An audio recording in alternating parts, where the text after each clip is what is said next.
You asked for it. Here it is. It's a podcast from Apathetic Enthusiasm.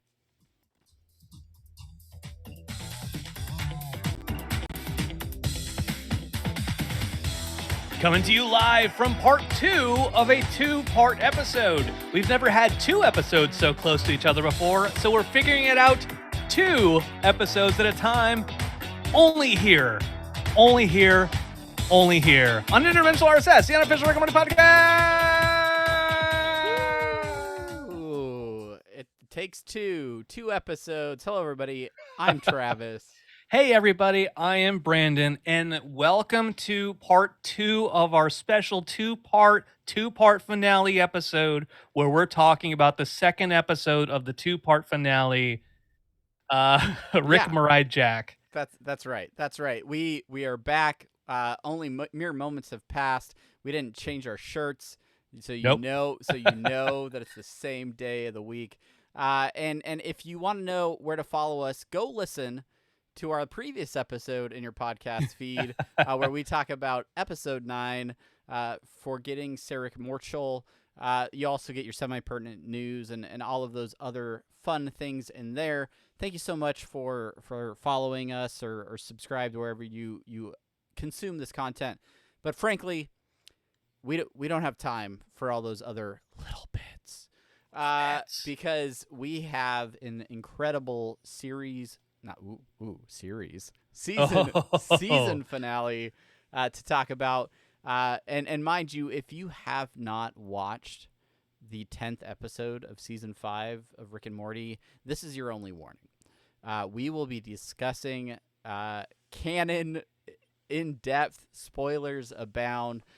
So if you do not want to be spoiled on any of the events of that episode, just come on back after you've gotten a chance to watch the show. But that's it. It is now time. I mean, Brandon, you ready? Because I'm gonna give you an opportunity to sing one more time.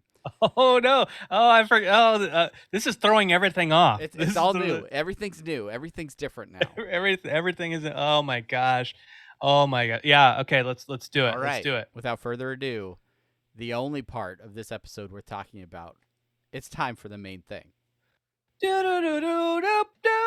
It's the main thing coming at you in the nighttime.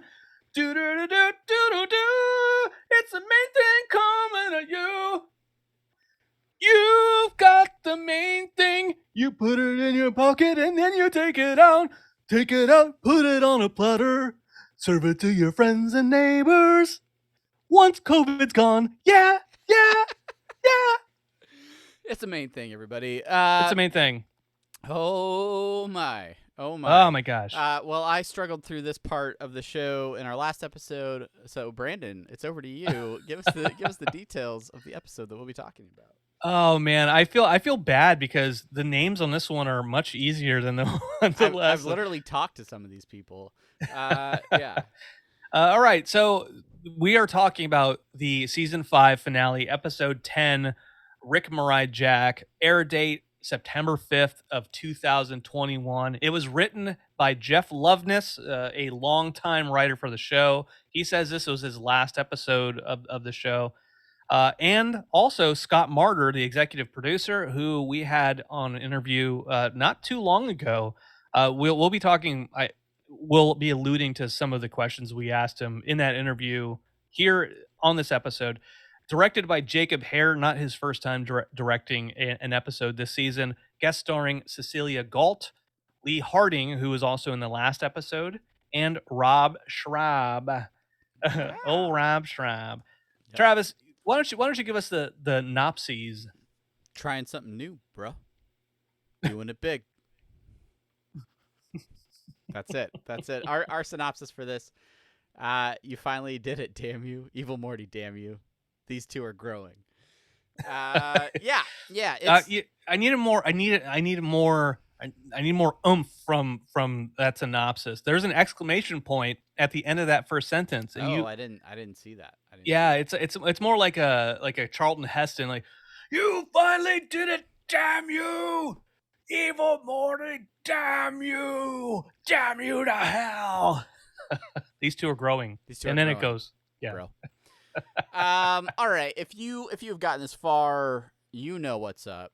this is the evil Morty episode that you have been clamoring for. Yeah. This is a Citadel switcheroo for the ages. This is cannon fodder, like you've been complaining on subreddits all season. This is the moment you've been waiting for, and we are going to break it down bit by bit and dedicating every minute of this episode to this discussion. First off, Brandon, how are you? No, I'm just. I hate it. What did you think of the episode?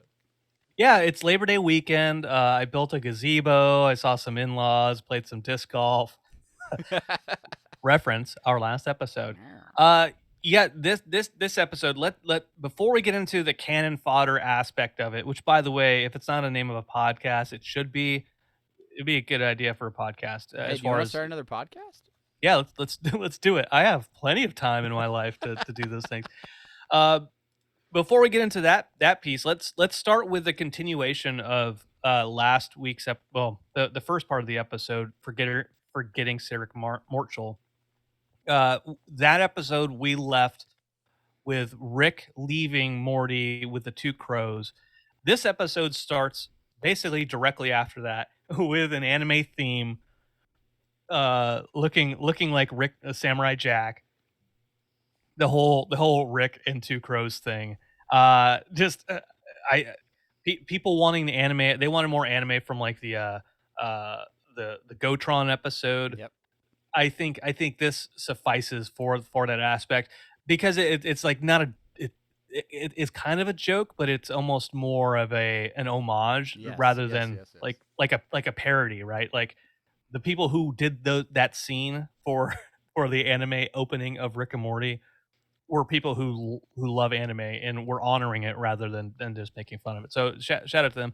But that's how it starts, with Rick and his two crows going on adventures, eventually trying to get that big bad, but never getting to the big bad. That will they kill they? Come on, everybody keeps asking, but it's not what we're about.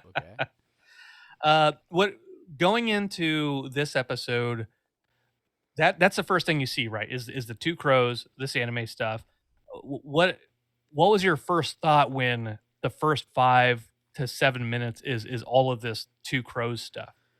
I gotta be real honest. The first thought that sticks out to me is, my goodness, this show is beautiful. The level of quality and the animation in the first 5 minutes of this show is just on a different level, honestly. And even in subsequent rewatches of this episode, I am taken aback by the level of care and just how excellent it looks. The backgrounds, that title sequence, like all of it. I think they really did a great job. And then again, that continues on throughout the rest of the episode as well. But the premise of Rick going all in on the two crows thing, I just think is great. And I think the payoff is even better when we find out that this is really just an elaborate Citadel spin. Like, I don't know. The appearance of Schraub as what is it? What a crow scare? Crow scare. That's right. And we explore each other's bodies. The fact that the two crows and Crow Scare actually have a romantic relationship that pre-exists Rick's experience with the two crows, kind of following that through line from episode 9 with the relationships and everything else. I thought it did a great job of really tying those episodes together from both ends and sort of referencing back to the story points in episode 9 without trying to feel completely separate or as just like a throwaway thing, and completes that story that we just spent 40-50 minutes talking about in our last episode with Rick's experience and his relationship. I think that opening 5 minutes does a great job of setting up Rick's perspective going into the rest of the episode in terms of his relationship with Morty and maybe what's most important in what they're doing going forward. Yeah, yeah. I think the two episodes pushed together. If you didn't have the end credits of one episode, you didn't have the well, you don't really have the you have the fake credits for the second episode, right? I think they go together well. I'm kind of reminded of like the Futurama when they did their movies, but they were basically just episodes pushed back to back over the course of 2 hours or whatever. Um, I think it's good, right? And in their thematic things, you even mentioned like in our synopsis for last episode, you talk about the rebound stuff. Uh, the rebound stuff doesn't happen until episode 10, where it's actually alluded to the crows being uh his rebound from Morty, And or their likewise, or theirs from Crow Scare, right? So yeah, yeah. And so yeah, I'll admit I rewatched this episode immediately after last night, and I skipped over the two crows part of the episode when I rewatch it because I was like, this isn't the part that I need to worry about. I need to know. I need to see all the evil Morty stuff that happens, yeah, so I can really wrap my head around that before I go into it. But looking back at the two crows thing, and especially after today going back and rewatching Forgetting Sarah Morchel, like, oh, okay, there's all the thematic stuff that eventually plays into the evil Morty stuff. All of the stuff that happens in that episode, going into the first part of this episode, it's kind of necessary to complete that whole package of what is going on with evil Morty, which we could talk more about as we go in. oh yeah, yeah. But I will say I was expecting evil Morty because after having talked with Scott, him saying during our interview that this episode is going to be everything that the fans have wanted. Yeah. The first 5-10 minutes or whatever it is with the two crows, like, this isn't what fans wanted, so we're missing something here. But I can understand as a fan who may not have listened to our wonderful interview, Yeah. that they Make see sure to that go back and listen to it if you missed it. uh, that people maybe watching these first couple minutes are like, oh god, like, again, season 5, worst season of the show. And I think that changes once Morty asks, or sorry, Rick asks Morty, where did you get the portal fluid? And then they're like, from the Citadel, some guy in the Citadel. And then everybody knew collectively.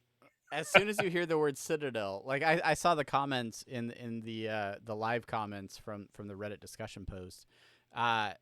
Everybody is saying, as soon as I heard the word Citadel, I sat up in my chair. I was leaning forward, like they knew what that meant. If Rick and Morty were headed back to the Citadel, they know who runs the Citadel. They know what's up. So, and I think we'll get into all of that here in a minute. But I wanna touch on something that I didn't mention in the episode 9 discussion, because it also happens here in episode 10.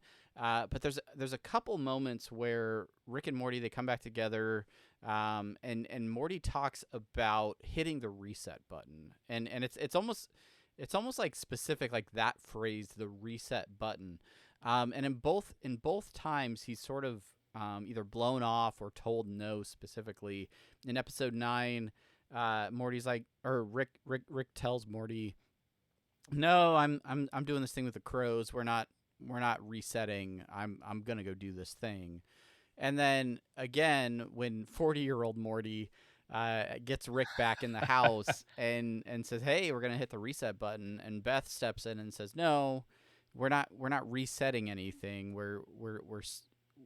We've learned things. We've grown. So there's no reset. We're gonna take what we've learned, and obviously I'm paraphrasing, but and we're gonna move forward from this. I really feel like, especially in an episode that from that point forward focuses so much on canon and overall story arcs and backstories for these characters, I'm really curious if that's also a message to us as the audience, that this is not a moment where we're hitting a reset button and we're just going to go back to, fun time adventures. Yep, we did the season where they're divorced, and now we're hitting the reset button, and now they're not divorced anymore, and everything's going to be fine, just more Smith family adventures. And yet we did the season where, Rick and Morty kind of break up and things go cross ways, and now we're hitting the reset button. And like, I feel like that's a message to us in Unity to say, canon's here to stay. We're getting your letters.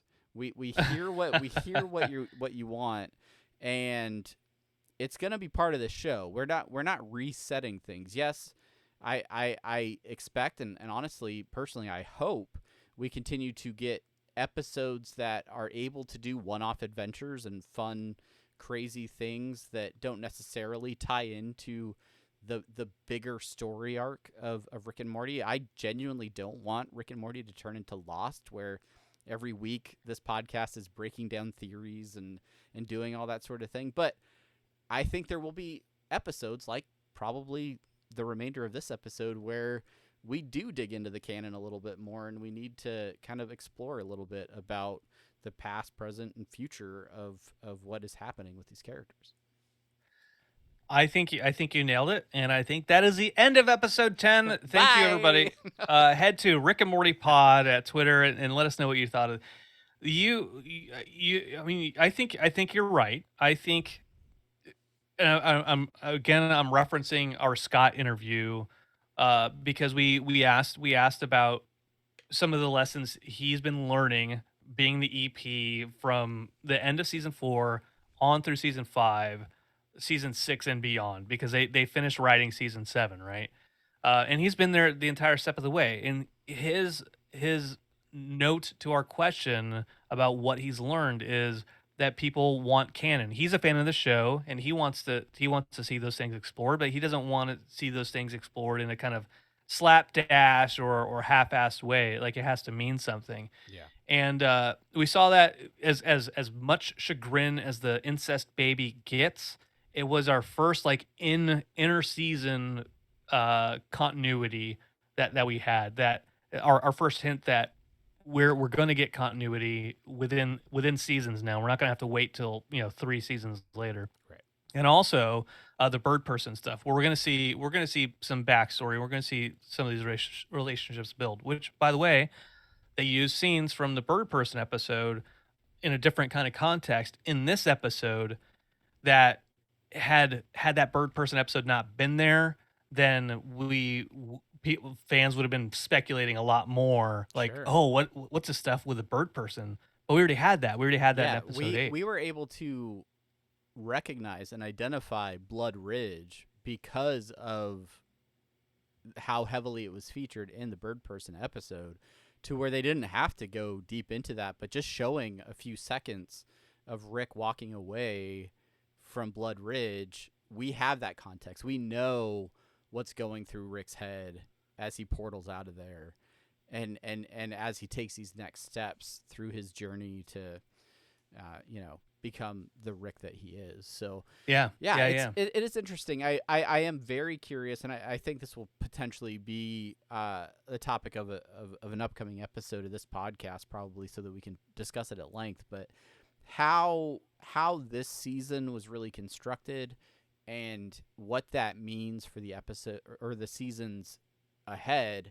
I think we're still going to get some one-off adventures and things like that, but it could be really interesting to see how deeply they invest in the canon, and how much the show changes over the next 70 episodes or whatever we've got left on order. So with that in mind, and I know listeners of the show are excited to talk about some of these things.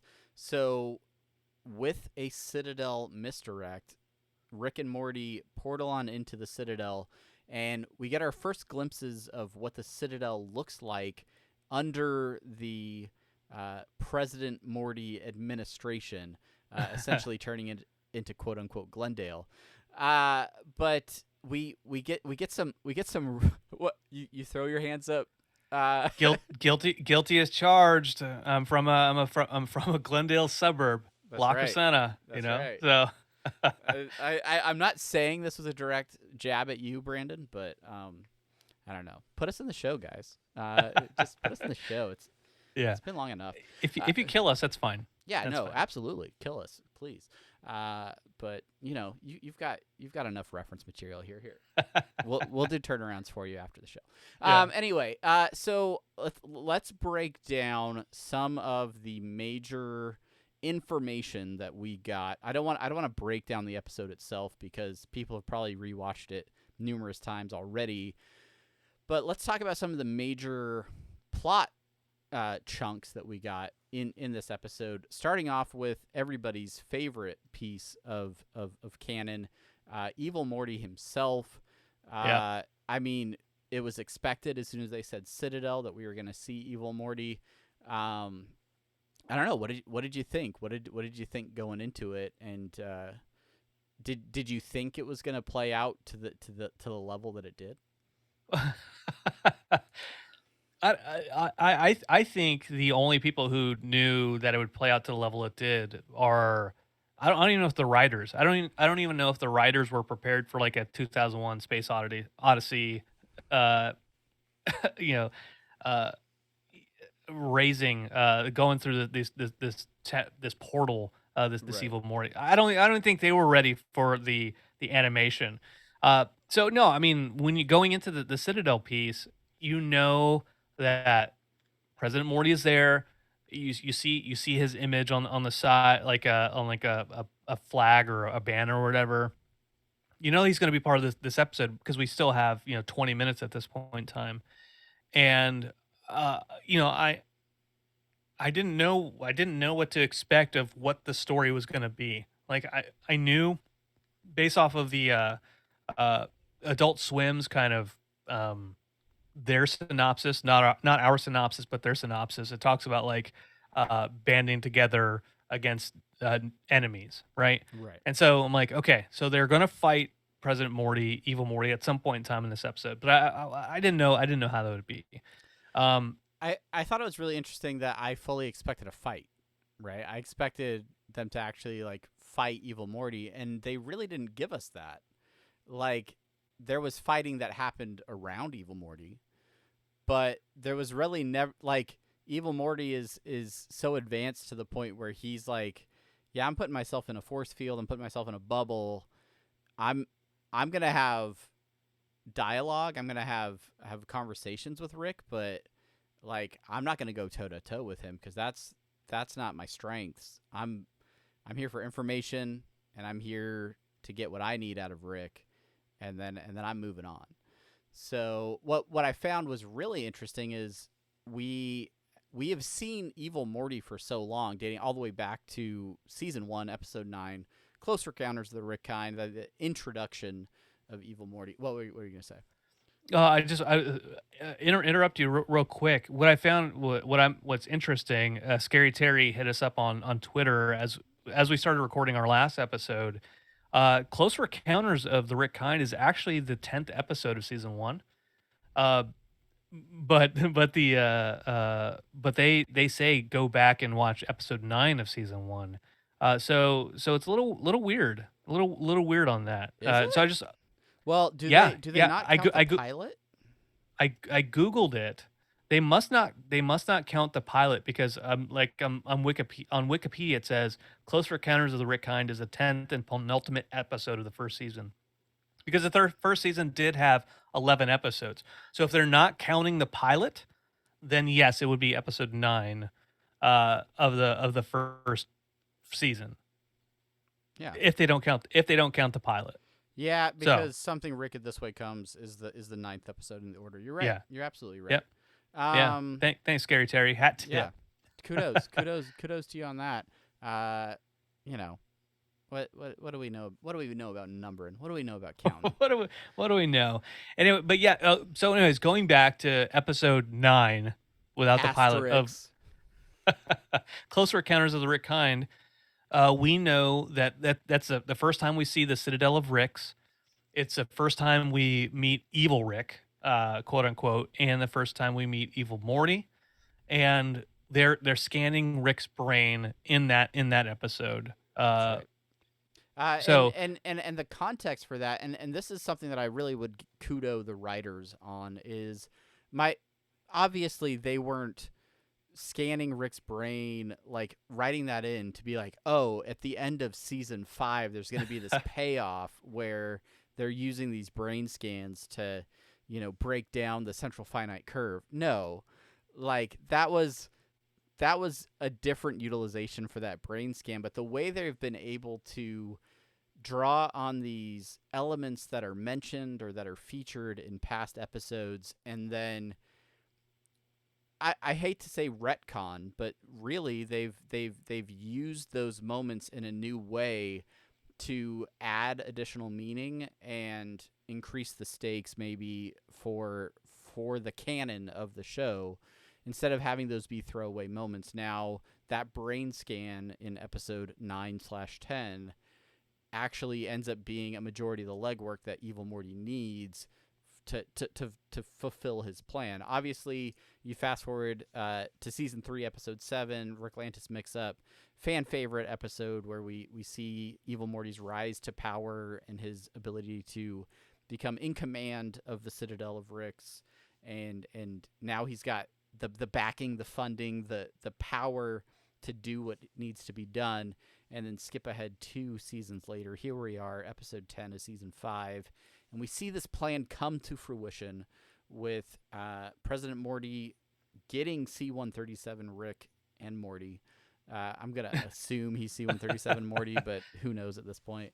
They get them in the room, and he's able to sort of fulfill his plan, which turns out is his arc is trying to escape this central finite curve, which we've heard about in previous episodes. Ricklantis Mix Up, they talk about it, but we never have context. It just seems like a group of cool sci-fi words that don't have any additional meaning.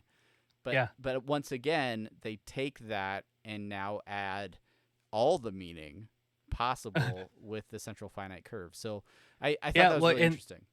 And not just in Ricklantis Mix Up, they mention the central finite curve also in Closer Encounters of the Rick Kind, when at the Citadel, talking about he's the anomaly of the CFC, right? Yeah. So similar to like Blood Ridge, right? Like they mentioned Blood Ridge, but then they don't mention that again. But they come back to it in this season to just like all these Easter egg moments, and then they're fleshing them out a little bit more. So these things aren't throwaway. Let's talking about throwaway stuff. Rick's backstory, when we see how Rick became to be what he was, going back to the season 3 premiere of us seeing the actual version of Rick's memory of how he became. There's lots of cool stuff, lots of cool lore in this episode. Obviously. So what did you think about? I mean, seeing as we mentioned the CFC, the central finite curve, right? Like, this explanation they give more detail into what it is in this episode. Obviously, what we talked about it a lot right after the episode, trying to wrap our brains around what the central finite curve is. Have you figured it out at this point? Do you feel like you have a good grasp on what we're talking about? Yeah, I think I do. I've read a few articles. I've read Reddit comments, Twitter comments. The comment that I have is from a website. I'm just gonna quote them, which is the CFC. It allows travel to dimensions where Rick is the smartest person in the universe, but restricts access to those universes where Rick isn't the smartest person. So technically, the multiverse we see in Rick and Morty isn't a true multiverse, but only a section that has been separated from the rest. I think that is the simplest way to put it. I think it makes sense. Basically, it's an infinite crib for an infinite baby. Yes, yeah. We have been watching the whole like you have to have a high IQ to watch Rick and Morty to understand Rick and Morty, all this type of stuff. Rick being a god, essentially, all this type of stuff. This has been a multiverse of his creation, his playground. It is his Minecraft server that he runs, and yeah, there's a bunch of his realm server. So there's a bunch of other Minecraft servers in this realm that he has control of, and essentially what Evil Morty's trying to do is to just get into the main mine, like get into the the open data world. center, Yeah, the data center of Minecraft. let me join some more servers, man. Let me join some homegrown servers. Yeah, I think that's that. There's a line when they're talking about the central finite curve, a wall around infinity, right? This idea that there are infinite timelines, infinite universes, infinite realities, but the Ricks have walled off a portion of that to keep only the versions of reality where they are the Rickest Rick, right? They are the smartest being in the universe, and it is their playground. So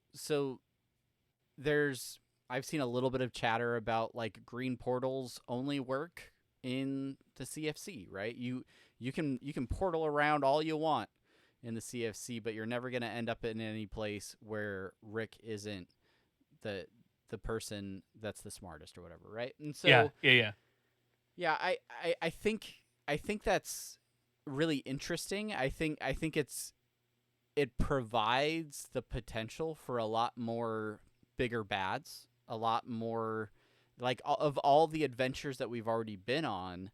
We've only scratched the surface of what's possible, and it also does a little bit to kind of depower. Right, we talked about this with Scott Martyr, but depower Rick in some ways, because he is the smartest being in the known universe if you only know about the places where he's the smartest being. You know? So I don't know. I to me, that's one of the most compelling aspects of this episode is the idea of the central finite curve that has only shown us a small glimpse of what is possible, and now that Evil Morty has successfully broken out of that, there is potential for exploration outside of that, and I think that's pretty cool. Yeah. And the thought occurred to me right now. It's not just that he's broken out of it; it's that he's broken it. Which at the end of the episode, we see the CFC, the representation of the CFC, kind of looks like just a trail of pearls, like Martha Wayne. Where they all just kind of like pop, right? Yeah. It's not just that he's freed himself; he has broken this CFC, and so the wall is no longer there for anybody else. Yeah, so the known universe. That's an interesting interpretation, because I interpreted that differently, where him breaking out of it when he goes to pull it up off his laser watch or whatever it was, he was out of it. It was broken for him. I didn't interpret that as it being broken completely, but I could see how, especially if the Citadel had any part in sustaining that, then that, yeah, it fully being gone, and what ramifications that may have, in the next season would be interesting.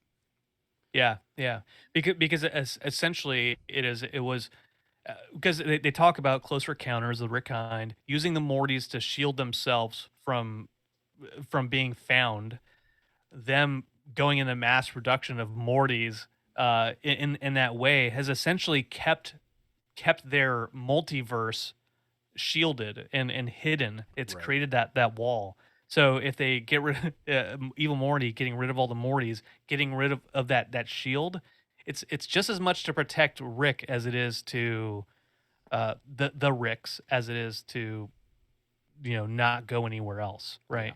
Yeah. It's to shield them off from whomever might be out to get him or can get him. It's a protection mechanism. It's a defense mechanism, as they say. It is. So really, really cool stuff there. I would say. I think if much like with what was it? I guess the season 2 finale with the Galactic Federation finding out about Earth, right, and starting to colonize on Earth, and then you have the season 3 premiere. Do I have my seasons right? I think that's right. Where Rick crashes the Citadel into the Galactic Federation and everything. You gotta take a shit. Yeah, yeah. So much like the way Earth was exposed to a bigger reality with the Galactic Federation coming to Earth, I think this is again another, I guess, watershed moment, right, where we now have another level of reality exposed.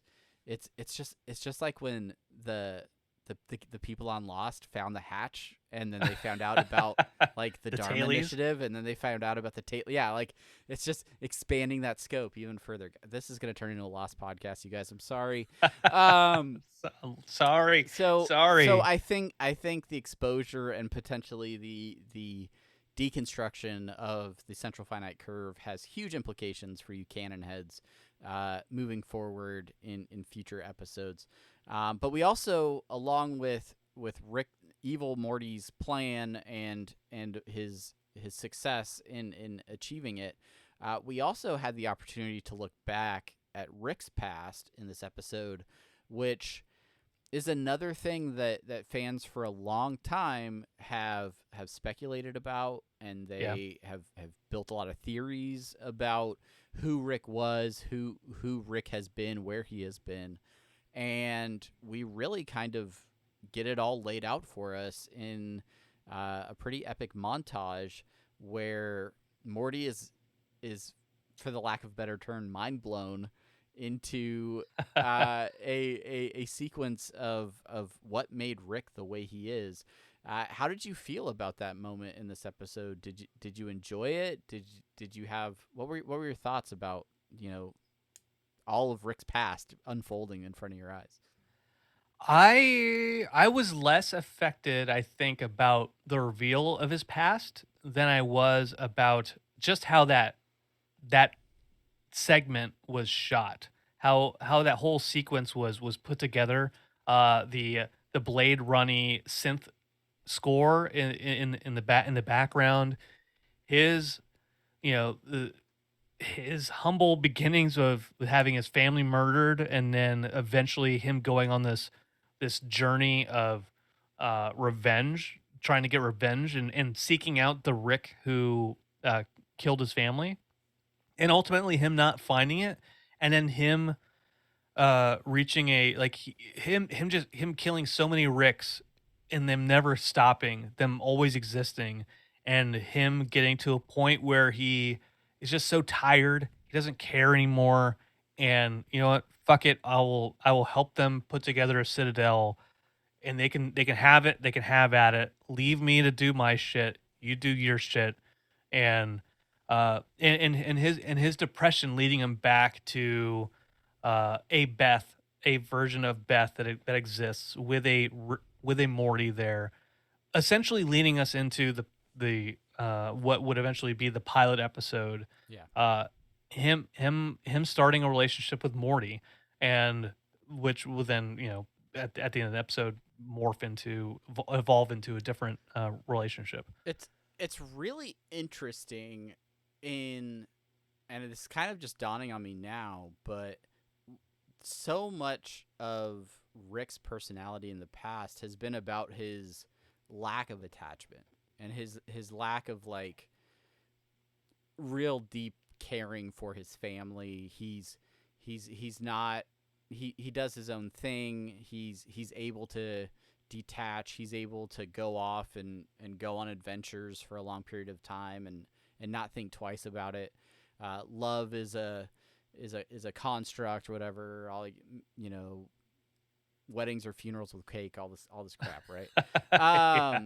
So to see his backstory, everything that sort of made him who he is essentially fueled by him losing his family, and that version of Rick that drops that bomb in killing his wife and Beth, like his early adventuring is all fueled by him trying to find that Rick and hunt down the Rick that was responsible for killing his family. And in his inability to succeed in finding that Rick, he ends up developing and becoming more jaded and becomes the Rick that we know.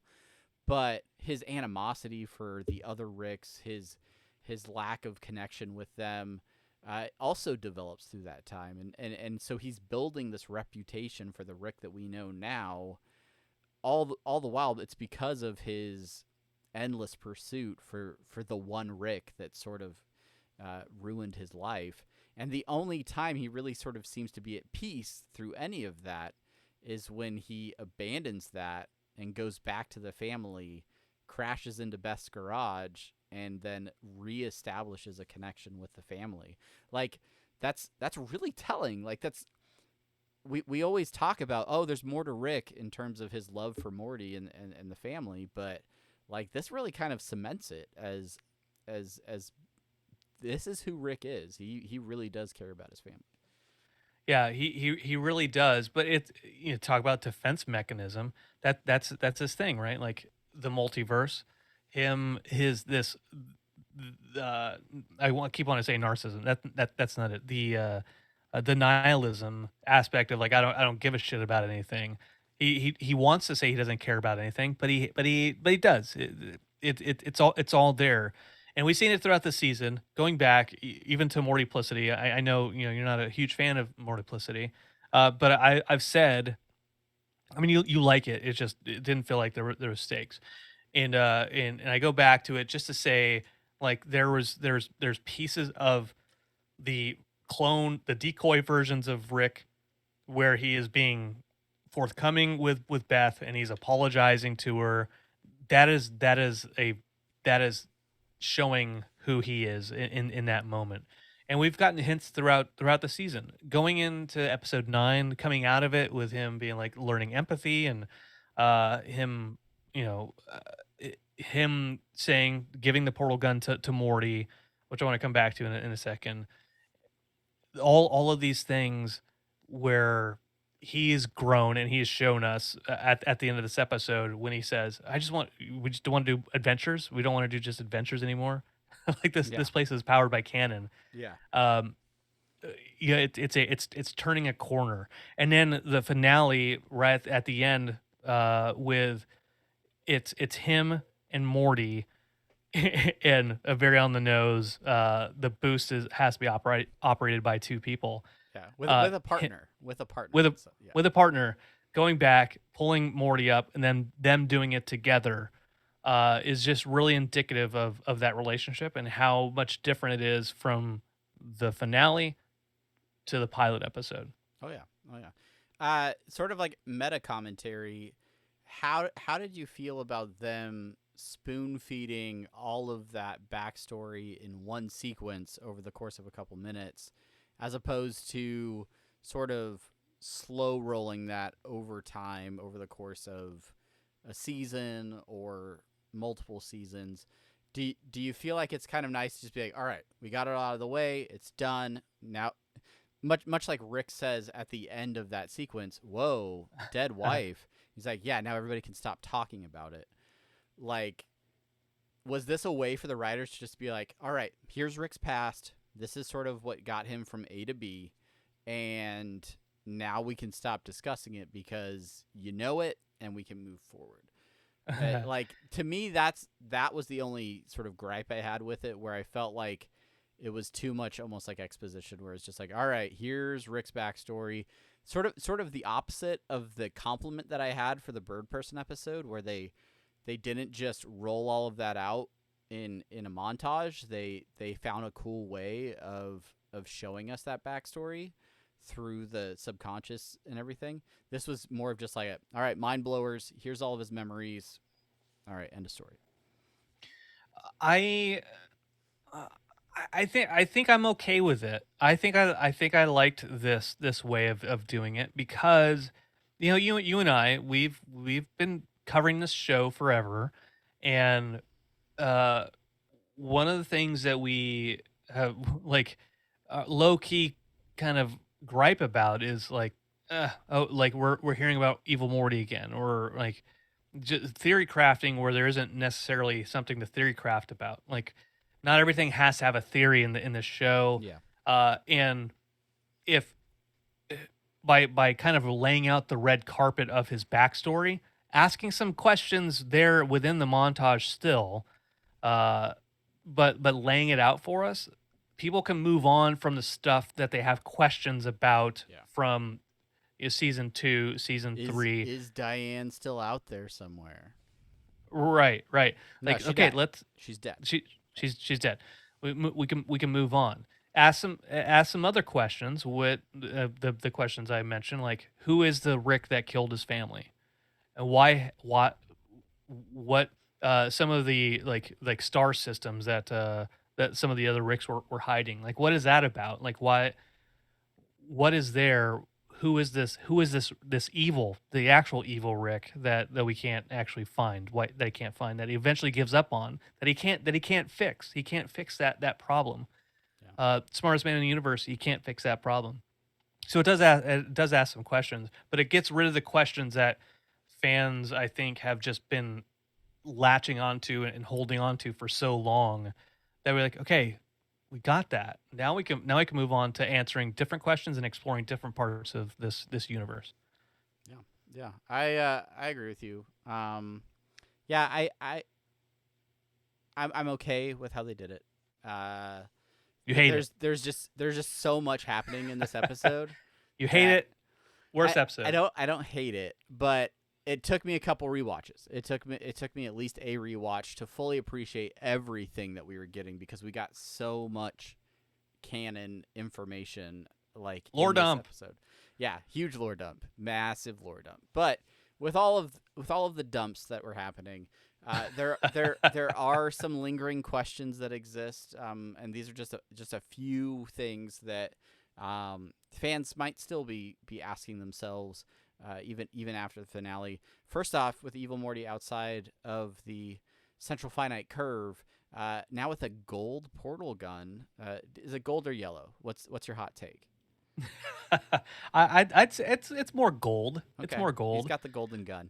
But I mean, like Morty has a yellow shirt. It's all about, I mean, not that Rick has a green shirt. But. Yeah, but it's definitely identifiable as different from the green portals.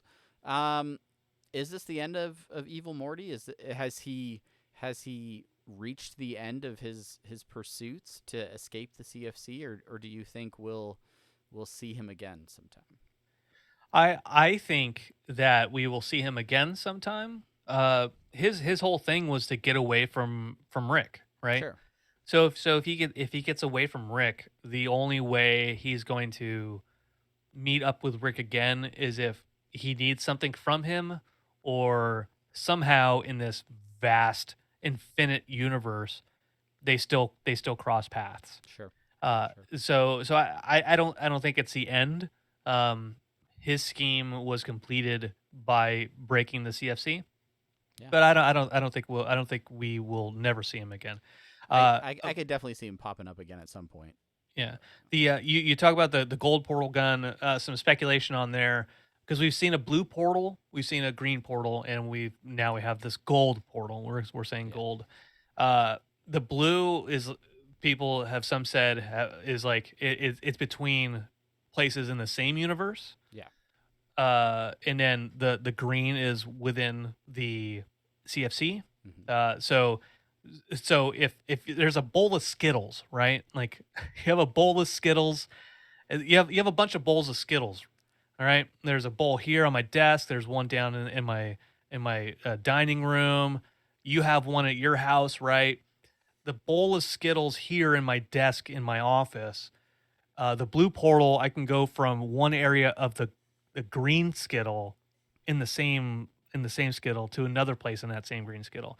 Whereas a green portal, I can go from the green Skittle in the same bowl in my office to a red Skittle to a yellow Skittle. Blah, blah, blah. But the gold portal, I can go from my green Skittle to your green Skittle to the Skittle back in my dining room. Boom. Skiddly doo. Love Skittles. Skittles. Oh. This episode brought to you by Skittles. Taste the rainbow. All right. So, yeah, I think that's a great point. Those and there's, I don't know, there's a little bit of like intentional, not even necessarily dialogue, but the way that they have drained all the green portal fluid from the Citadel. We never knew exactly where Rick was sourcing his portal fluid from. I always just assumed he made it himself. But there's a moment there at the end of the episode where Rick has his portal gun, and you can see that the canister is empty on top, and he just kind of throws the portal gun to the side. Do you get the impression that this is like the end of green portals? Is this the end of portals in general? Like, or are they gonna, or is this maybe just the end of the green ones, and now they have to step up and use these yellow portals in order to get around, or gold portals? Gold portals. Well, if the theory, the theory that green portals are between the CFC dimensions, then if there's no more CFC, then there's no more green portal. So you would have to go to a different type of portal in that case. Shit, I had a point on that. I can't quite recall, but it all had to do with just the green portals being a thing, being thematic between Morty and stuff. I'll get back to it. All I know is I've got a ton of merch with green portals on it, and it's gonna feel very first 5 seasons now if we have to change the colors of all of our portals. One area that we didn't fully explore, and there's still maybe some room for debate, and that is Evil Morty's origin. We got to hear about Rick's origin story a little bit more, but there's still a lot of people that question what caused Evil Morty to become evil in the first place. There's a wink at that in terms of when Evil Morty says that if you've ever doubted a Rick, then that's what makes you evil. So if you've doubted your Rick, then you're evil too, and things like that. So I don't know if that's a throwaway or not, or if that's maybe their way of trying to get after that question, but there's still no clear answer on what made Evil Morty evil in the first place, or what drove him to the lengths that he went to do what he did. Yeah, you're right. You're right about that stuff. I want to go back. I want to go back just real quick, because I want to talk about the portal gun. The portal gun at the end of episode 9. Rick gave it to Morty, right? He said, "Here you go."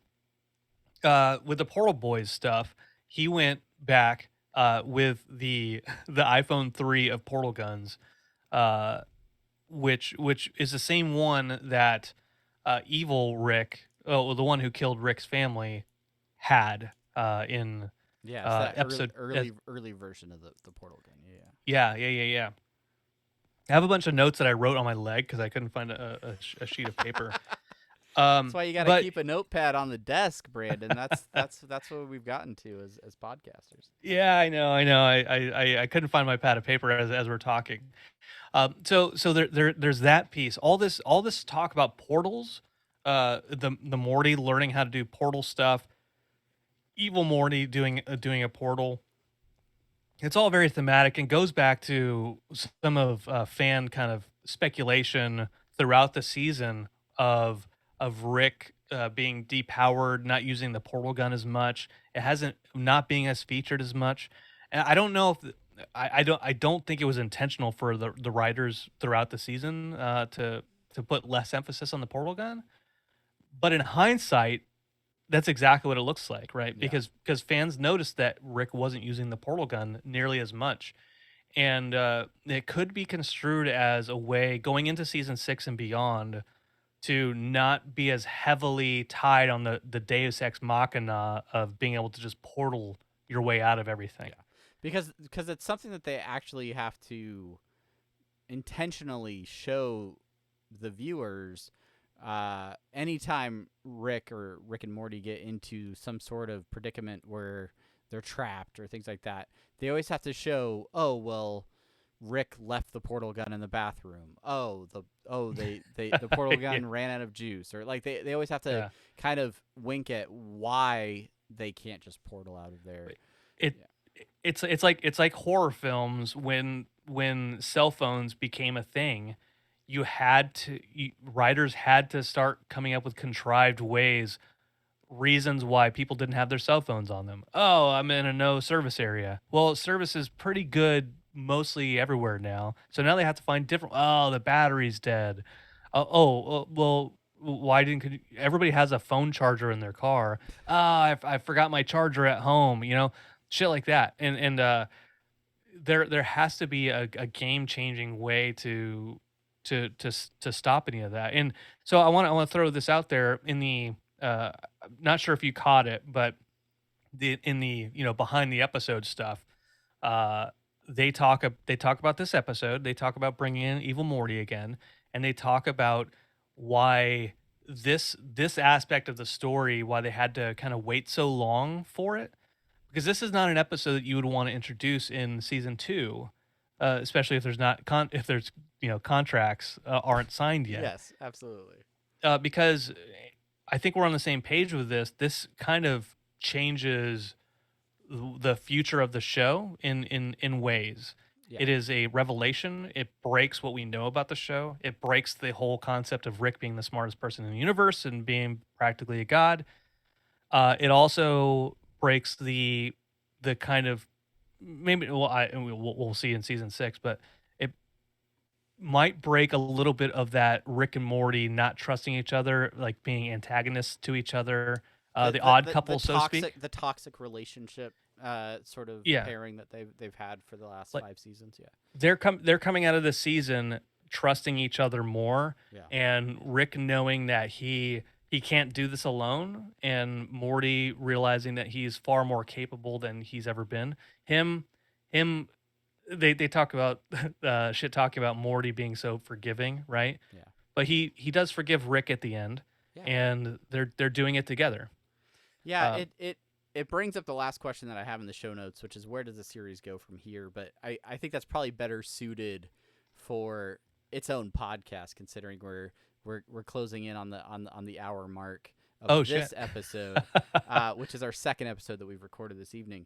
But I think there's a lot to be discussed there, and so I would love it if listeners, if you've gotten this far into this episode and you're this canon heavy in your fandom, I would love for folks to send us your thoughts, whether that's at Rick and Morty Pod on Twitter, Rick and Morty Podcast at gmail.com.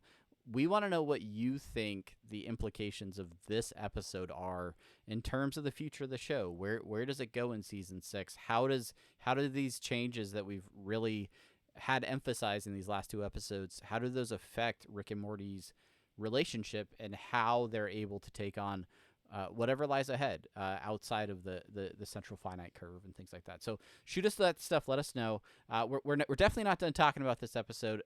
As we mentioned, there are some great best and worst parts of this episode, right? I talked about the animation early on. Holy crap, it looked great. I thought the opening sequence, that anime title sequence, was terrific, and because my kid has gotten me to watch way more anime than I ever used to, I appreciated it a lot more than I ever would have before. But I thought it was hilarious. I thought that entire thing up front was great.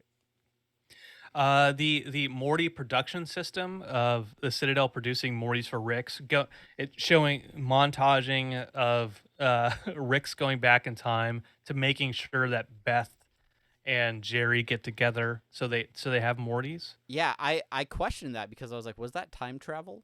Because it wouldn't make sense for Ricks to be able to go and touch the lives of any Beths or Jerrys, so they had to do time travel, right? For that, that's the only thing that makes sense.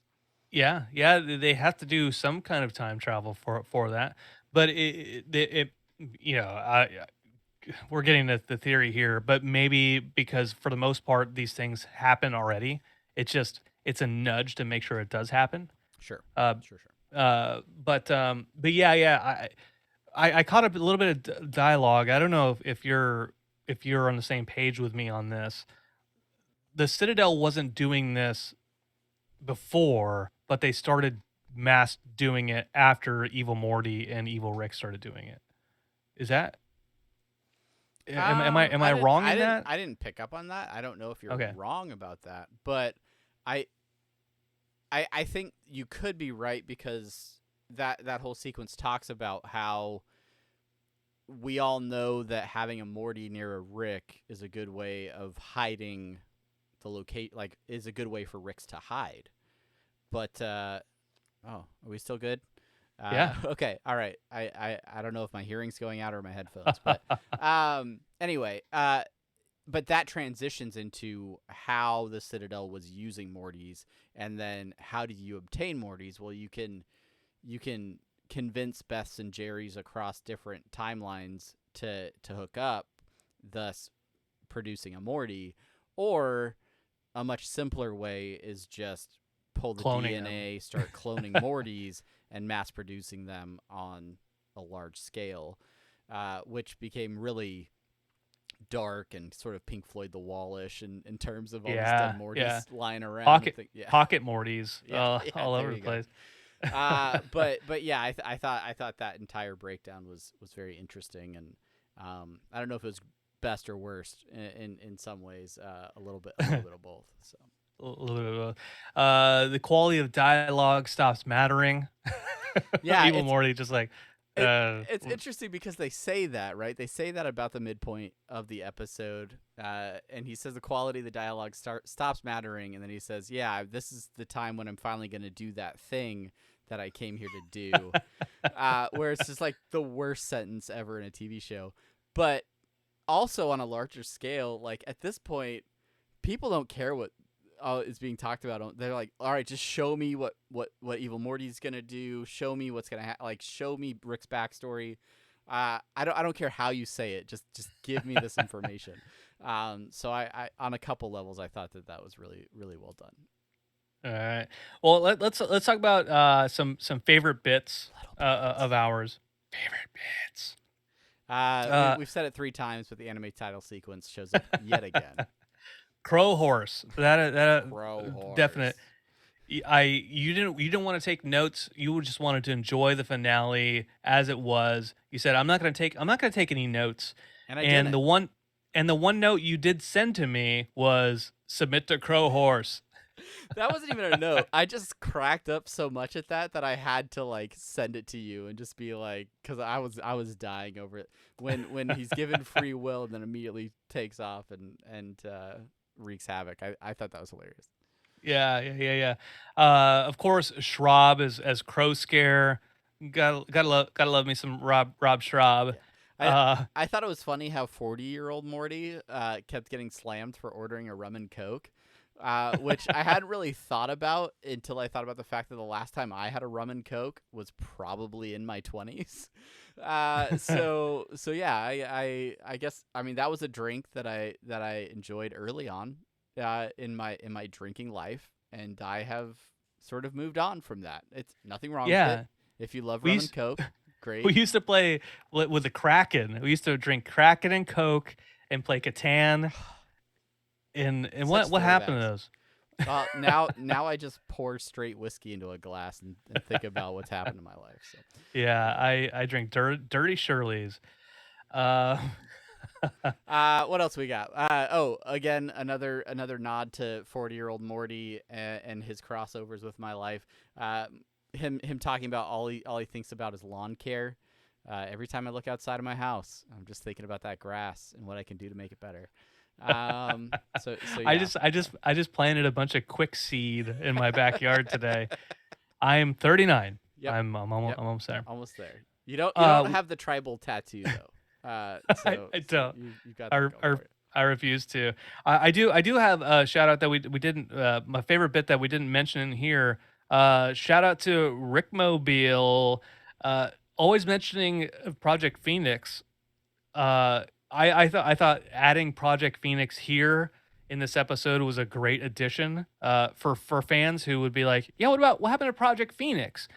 And that Evil Morty is so so good at planning He's and knows calculated. He knows all the 8 angles. Yeah. that Project Phoenix leads people to blenders.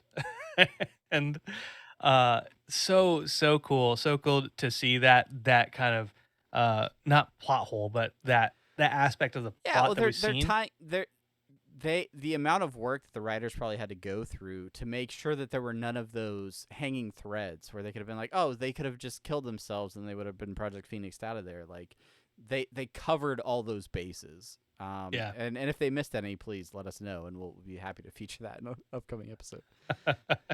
Well, what I do shout out to kind of like the time machine, H.G. Wells' time machine, the Morty Morlocks, the Mortlocks, if you Yeah, will. okay, all right, coined here on the episode.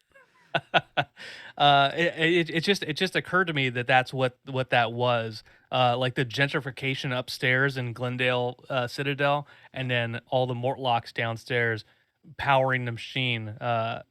Capitalism, It's a if you metaphor will. for capitalism, Brandon. It's a little on the nose. Yeah. I thought the whole rebuild of Morty scene, I thought that was hilarious. The way to turn a 40-year-old Morty into a 14-year-old Morty, and still have to process the additional 24 years or whatever it was. Yeah, I thought all that was great. In the pink skin. Yeah, that was like a baby interesting. mouse. Yeah, I thought that was a nice touch. Morty is a poison tester. I missed it Mhm. completely the first time I watched it, but the fact that he was eating the food and then he's like, it doesn't taste very poisony, and then Rick decides to eat it. Yeah, I thought that was hilarious. We mentioned the Stanley Rick already. Doing the classic comic book insert, like go back to episode 9 of season 1, Excelsior. Does he say Excelsior or Rickcelsior? Oh, maybe it does say Rick Excelsior. Either way, it's fantastic. The big boy fight. This is when Rick like splooges out of his neck. This weird sort of. It almost looks. What are they called? The Cronenberg. The Cronenberg. Thank you. Yeah, it has a Cronenberg look to it, but it seems to get pleasure. It made me think of the Cronenbergs, and then it made me think about Black Panther's suit in the Marvel movies that absorbs energy and then he can push it back. So yeah, I thought that was funny. I like that fight scene, because we talked about it a little bit before, but evil Morty being there, just standing still, drinking, and getting shot at, and then the second time he gets shot at, like you thought my shield would be down. Like, Yeah, no, I just didn't like that. Like it seems like when you're playing a video game and there's the big bad of the video game that you can't defeat for whatever reason, because you have to go through the motions of finding out how to take down their shield. Yeah, That it felt a lot like that, and just him just not even flinching when the shot comes at him. yeah. So He knows he's protected. He knows he's protected. There's a great use of the word yoink when Rick takes something off the table. A little nod to some Simpsons heritage there. Yoink.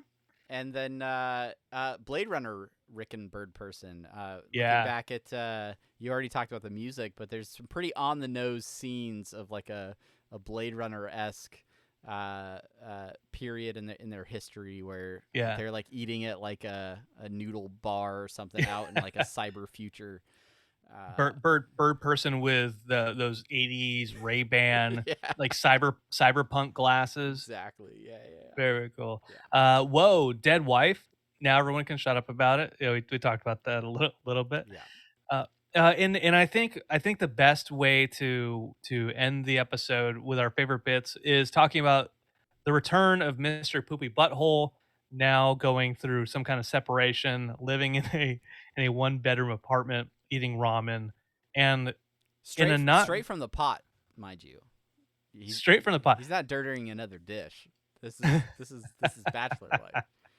Bachelor life. Go ahead and drop your name in the comments if you've eaten ramen straight out of the pot, because I have. I know I have. I know you have. I've watched you. It's really, really good.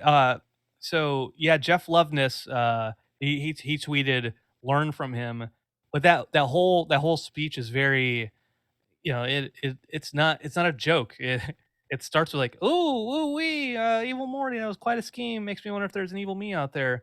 But I guess sometimes I look at my life and I may not even need him because, well, I guess I've made a pretty big mess of things myself. Ooh wee. And the script goes on to say, we realize Mr. Poopy Butthole is in a shambly studio apartment, not his usual home with his wife and child. He has a few loose photos of them, but clearly he lives alone and is not handling life well. Never got my job at the university back. Remember that? Rick made me do karate. That was kind of funny. But I guess things went downhill from there. Started isolating myself from Amy. Used to tell her everything I was feeling, but then I guess I stopped because I wanted her to love who she thought I was, not who I felt myself becoming. Ever think about how horrified the people we love would be if they found out who we truly are? So we just dig ourselves deeper into our lives every day, ultimately hurting the only people brave enough to love us. Wish I didn't do that. Wish I was brave enough to love them back. I don't know. Maybe you should try it. We don't have as much time as we think. We never do. Ooh-wee. Ooh-wee. Ooh-wee. What a very somber note to end season 5 of Rick and Morty. Huge thanks to Jeff Loveness for coming back and writing one heck of an episode with Scott Martyr. Yeah, I have that script page saved to my camera roll on my phone as well. So Okay. something to look back on, something to think about. And speaking of looking back on things, we have completed it. Season 5 in the books. But fans of this podcast know that the fun doesn't stop there. We're gonna have to do a full season recap where we look back on the season as a whole and get a sense for what happened from 1 through 10. And we also have a couple of other interviews lined up. So this is certainly not the end of Rick and Morty coverage in the near future. There may be some breaks along the way. We'll get back into our one on again, off again relationship where we'll start picking up some episodes of Apathetic Enthusiasm in the meantime. But make sure that you're subscribed and following along on your favorite social platforms so that you never miss an episode until we figure out when season 6 comes along and we can do it all over again. Until then, we do have some fans and friends that we want to feature in listener suggestions and short outs. Hey! I gotta give it up to our friends over on Twitch, including the new followers Hikari 10475, Lil Otaku 5670, Deer Are Out to Get Us, and Films and Fermentation, all following us recently over on Twitch. Thank you guys so much for following us on Twitch. If you're not following us on Twitch, you can be part of the show, ask questions that we will ignore while we record the episode, and then ask, It's true. and then potentially reply. Soldier in the Boy. comments. Yeah. Thanks, Office Nike, for your comment or your question. We also have a review, Brandon. Look at that. We do. By the RAR one, who was in the Twitch chat earlier tonight and then said, I haven't watched the finale yet. And we said, goodbye. But the RAR one leaving a review, when I saw the show live, I thought they were the other person.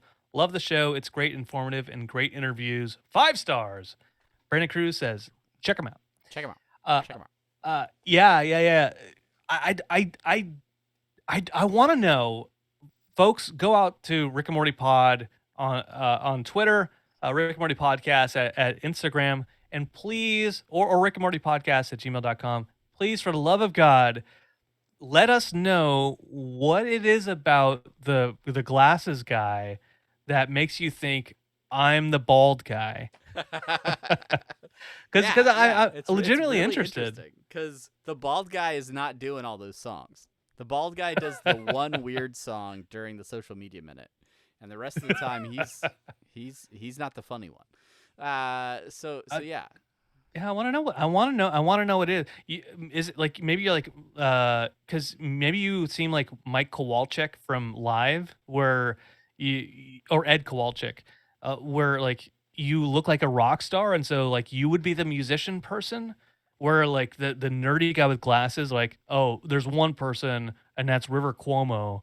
You're not him. So obviously the guy with the glasses, breaks down things and talks about the social media links, and the other guy's crazy, wacky, and doesn't have any hair.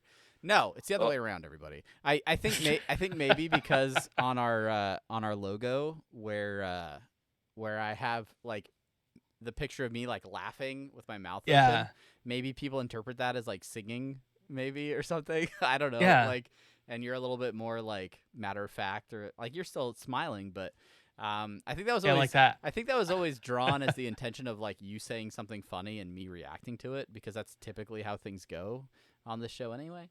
Oh, yeah. Well, let us know. Shout out to our social media. Okay, well, I think that is it for season 5. We will, of course, cover season 5 as far as a mass overview. Travis mentioned interviews. We're not done with the season yet, but we always look forward to talking to you, for you to talk back at us, and for us to enjoy this fandom of Rick and Morty together. So I think that should do it for this episode. Travis, any final words? Just thanks to everybody who continues to support the show, downloads, subscribes, does all those things. I would love to know if this episode is more of your cup of tea, if breaking down theories and canon type stuff is something that you really like to hear, or if sort of the other episodes are more of your taste. But yeah, give us that information. Let us know what you think, and we'll continue to try and give the people what they want. As the show changes and moves in different directions, this podcast will continue to adapt as well. But until then, I'm Travis. And I am Brandon. Thank you so much for your time and dedication. 2 episodes in the book. Same shirt. Lots of editing. So much editing. Bye, everybody.